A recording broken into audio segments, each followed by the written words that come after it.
Hello everyone, welcome to my mini vlog. र अहिले भने चाहिँ धेरै गरम, अब हल्का हल्का गरम चढ्दै आउँदैछ र म अहिले भने चाहिँ मेरो पापा आमा बारीतिर हुनुहुन्छ नि त, उहाँहरूको लागि चाहिँ म चाहिँ वाटरमेलनको जुस बनाउँदैछु। वाटरमेलन भर्खर निस्किँदैछ है। निस्किनु त सधैँ अब अरू बेला निस्किरहेको हुन्छ, तर त्यो चाहिँ के हुन्छ भने सिजनल हुँदैन। त्यसै कारण म प्रायः ल्याउँदिनँ, मेन सिजनमा मात्रै ल्याउँछु। तर मेरो सासू आमाले हिजो ल्याउनु भएको रहेछ, अन्त म चाहिँ यसलाई चाहिँ जुस बनाइदिँदैछु, किनभने यति साह्रो स्विटनेस छैन यसमा। त्यसै कारण चाहिँ म चाहिँ जुस बनाइदिँदैछु र चिसो हेर्दै जाउँ है त। अहिले चाहिँ पास्ता पनि बोइल गर्दैछु, किनभने म यसको पास्ता बनाइदिने आज खाजामा। यो बोइल हुँदैछ, यो अलमोस्ट भइसक्यो। आजको खाजाहरू म त हेर्छु ल, चिया चमेना।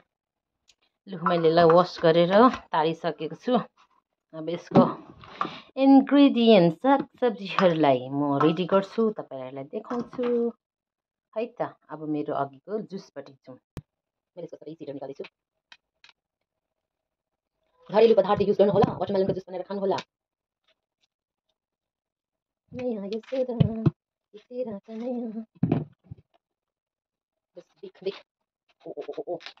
गयो।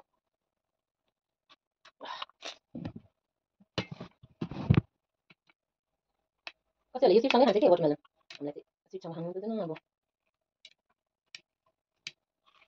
संग मुझे करता है, संग मेरे लगता है, राम जी की कृपा से।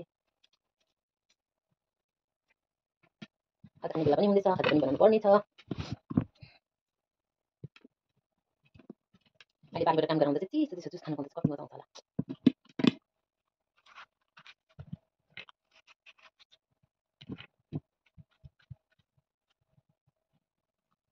लु अब भने चाहिँ हामी तर्फ लाग्छौँ। हेर्नुहोस् वाटरमेलनको यसको यो रातो। अब यो जुसहरू चाहिँ कतातिर छ, मिक्सरमै बनाइदिने हो। अब यसमा पनि भइहाल्छ। यो चाहिँ मैले काजु बदामै हल्का लगाइदिएको छु। अन्त यो चाहिँ के हो भन्दाखेरि चाहिँ हेर्नुहोस् न,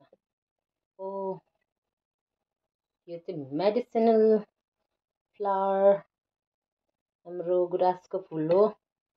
यो हाल्दै मैले, अन्त मेरो स्विटनेसको लागि चाहिँ मैले चिनी नहालेर चाहिँ एकदम प्योर अर्ग्यानिक यो मेरो माइत घरबाट पठाइदिनु भएको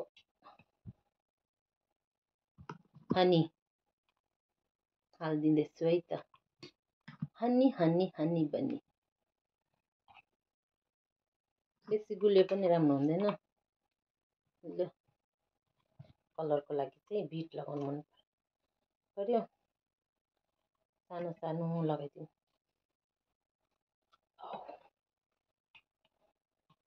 सब हेल्दी एकदम हेल्दी। अनि यहाँ ग्लासमा चाहिँ दुध छ। अहिले फेरि उठ्छ होला, यतिकै लगाइराखौँ। अहिले भने चाहिँ लु यसलाई म घ्यार्रै गरेर तपाईँलाई देखाउँछु।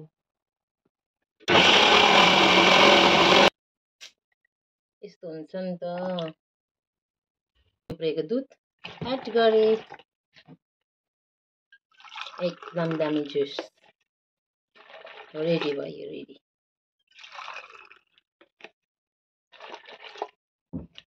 Ready steady go. टेस्ट गरौँ है, टेस्ट।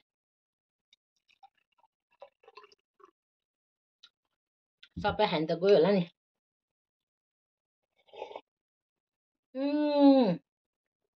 दामी।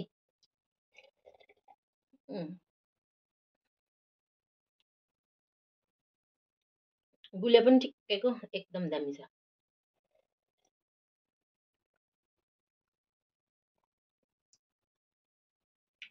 आलमन्ड र क्यास्युको त्यसको एउटा मिठास हुन्छ नि, त्यो रसिलोपन दुधसँग गर्दा चाहिँ यति दामी।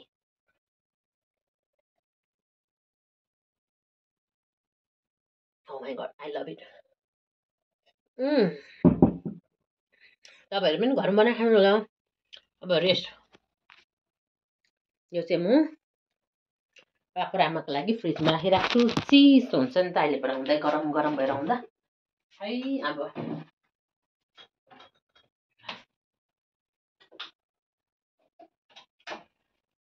फ्रिजको पनि लाइटै छैन अब आयो लाइट अब म खाजा बनाउनेवाला छु पास्ता बनाउनेवाला छु के लगाउँछु हेर्नुहोस् ल मैले भने चाहिँ सब्जी रेडी गरिसकेँ प्याज carrot cabbage broccoli and here is jalapeno यो चाहिँ ठुलो खालको खोर्सानी यसको नाम के हो तपाईँ आफै भन्नु होला यो चाहिँ म सबै सब्जी लगाएर पास्ता बनाउनेवाला छु अन्त मेरो आज बुद्धि नपुगेर बिट ल्याउन बिर्सेछु बजार गएको थिएँ र पनि बिटै ल्याउनु बिर्सेछु नदेखेर होइन चाहिँ त्यसले चाहिँ एकदम राम्रो कलर पनि दिन्छ नि त आई अलवेज प्रिफर बिट लगाए पनि एकदमै दामीको कलर आउँछ र पनि यतिकै हो भने बनाएर हेरौँ है त ल मेरो कराई खायो मैले अघि टेस्ट गरेको पिरो भनेको छ मेरो मैले जिन्जर गार्लिक जिन्जर भन्छ त मेरो भाषा के हुँदैछ लगाएँ त्यो कराईलाई चाहिँ डढ्छ होला अलिक मजाले चलाएर खाइदिने लु यो रेड भयो अन्त अब मैले लगाउँछु ब्रोकली किनभने अलिक ढिलो पाक्छ होला अब एकैछिन पकाइदिउँ है त बेसी पाकेको पनि राम्रो हुँदैन बेसी काँचो पनि राम्रो हुँदैन हामी बस्तीको मान्छेले काँचो खाने बानी छैन उहिले सब्जी पानी लगाउँदै पकाएको एउटै स्टाइलमा सब्जी पकाएर खाएर हुर्केको मान्छे हो त्यसमा मैले यो क्यारेट पनि मिक्स गरेँ ल यसलाई एकैछिन पकाउँ है त ल त यतिको हुन लाग्यो अब म लगाउँछु प्याज र यो खोर्सानी क्याप्सिकमको गर्दा यो खोर्सानी लगाइदिएको हल्का स्मेलको लागि फ्लेभरको लागि अब यो प्याज हल्का रातो हुनेसम्म पकाइदिउँ है त त्यहाँबाट लगाउँछु त सब्जी मजाले लगाएर पकायो भने चाहिँ राम्रो लाग्छ के तर हाम्रो पापा आमाले सब्जी बेसी खानुहुन्न आमा खानुहुन्छ पापाले बेसी खानुहुन्न के गर्ने दुखै दुखै भरेको यो संसार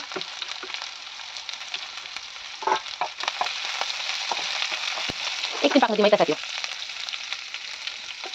लु है तपाईँ साथीभाइ मैले चाहिँ हल्का कलर एड गरेँ त कम्ती एकदम कम्ती अब एक फुड कलर हल्का इस्तेमाल गरेँ अब यिनीहरू पास्तालाई लगाइदियो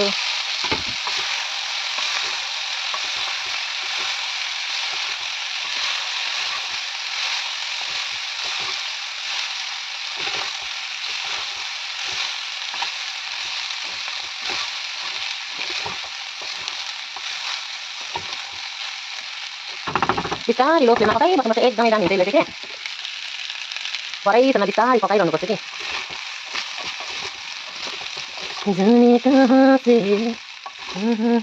मलाई चाहिएको कलर यो होइन यसमा चाहिँ मेरो बिट लगाएको चाहिँ एकदमै दामीको कलर आफ्नै बिटको कलर आउँछ कि त्यसले एकदमै दामी गर्छ कम्ती सोया ससलाई दामी हुने तर पनि नट ब्याड टेस्टी छ टेस्टी मिठो छ भनेको जस्तै हुनेवाला छ होला सायद हेर्नुहोस् है त एकदमै टेस्टी भएको रहेछ मैले एउटा ब्रोकली राखेको एकदमै चिल्ली फ्लेभर आएछ म यसलाई चाहिँ हल्का सोच्दै बिस्तारै पकाउँछु कि दामी हुन्छ यो अलरेडी पाकिसकेको तर पनि यसरी पकाएर खानुपर्छ त मेरो खाजा पनि रेडी भयो जुस पनि रेडी बनाएर राखेको छु हाम्रो बस्तीको मान्छेलाई चियामै भुलिन्छ नि त चिया खानु त्यति साह्रो राम्रो पनि होइन हामी आफै पनि त चिया धेरै खान्छौँ तर त्यसको अल्टरनेटिभ चाहिँ मैले जुस बनाएको छु आज चाहिँ एकदमै हेल्दी पास्ता हेल्दी होइन तर पनि त्यसमा लगाएको भेजिस चाहिँ एकदमै हेल्दी हो घरकै हो त्यसै कारण चाहिँ अहिले भरे आमाहरूले खाँदा मिठो हुन्छ कि हुँदैन भन्दो रहेछ तपाईँहरूलाई म देखाउँछु है त ल आमाहरू अब धेरै टाइम बादमा आउँछ आज हावा चलेर मेरो घर यति मैला बनाइरहेछ सफा गर्नुपर्छ बिहान पनि गरेको अहिले पनि गर्नुपर्छ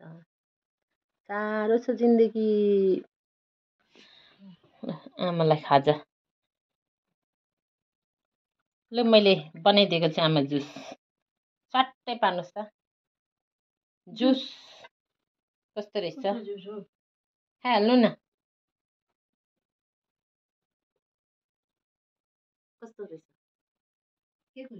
कस्तो रहेछ भन्नु न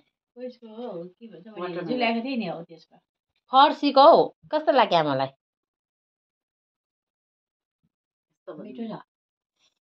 खाजा अब लु यस्तो पाएँ यस्तो खाएर